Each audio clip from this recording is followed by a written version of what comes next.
There's no feeling intense that starts over. If you didn't do your homework before it was due, as I have, or if you left your wallet at home and you have to go back after spending an hour in the commute. If you won some money at the casino and then put all your winnings on red but it came up black. If you got your best shirt dry cleaned before a wedding and then immediately dropped food on it. If you won an argument with a friend and then later discovered that they just returned to their original view. Starting over is harder than starting up. If you're not ready for that, like if you've already had a bad day, then what you're about to go through might be too much. Feel free to go away and come back. I'll be here. Alright, thanks for coming with me on this trip. I'll understand if you have to take a break at any point. Just find a safe place to stop and quit the game. And don't worry, I'll save your progress, always. Even your mistakes.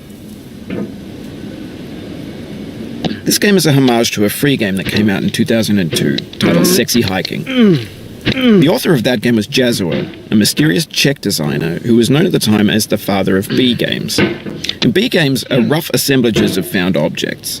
Designers slap them together very quickly and freely, and they're often too rough and unfriendly to gain much of a following. They're built more for the joy of building them than as polished products. In a certain way, Sexy Hiking is the perfect embodiment of a B game. It's built almost entirely out of found and recycled parts, and it's one of the most unusual and unfriendly games of its time.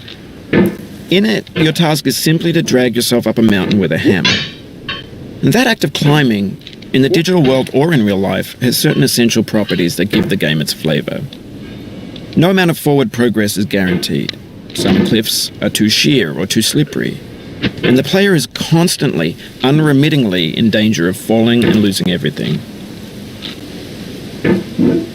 Anyway, when you start Sexy Hiking, you're standing next to this dead tree that blocks the way to the entire rest of the game.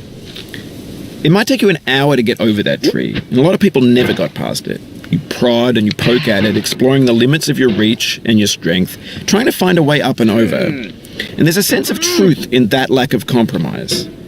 Most obstacles in video game worlds are fake. You can be completely confident in your ability to get through them once you have the correct method or the correct equipment or just by spending enough time. In that sense, every pixelated obstacle in Sexy Hiking is real. The obstacles in Sexy Hiking are unyielding, and that makes the game uniquely frustrating. But I'm not sure Jazuo intended to make a frustrating game. The frustration is just essential to the act of climbing, and it's authentic to the process of building a game about climbing. A funny thing happened to me as I was building this mountain. I'd have an idea for a new obstacle, and I'd build it, test it, and it would usually turn out to be unreasonably hard. But I couldn't bring myself to make it easier. It already felt like my inability to get past the new obstacle was my fault as a player rather than as a builder. Imaginary mountains build themselves from our efforts to climb them, and it's our repeated attempts to reach the summit that turns those mountains into something real. When you're building a video game world, you're building with ideas, and that can be like working with quickset cement. You mold your ideas into a certain shape that can be played with, and in the process of playing with them, they begin to harden and set until they're immutable, like rock. And at that point, you can't change the world. Not without breaking it into pieces and starting fresh with new ideas.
Oh, you just lost a lot of progress. That's a deep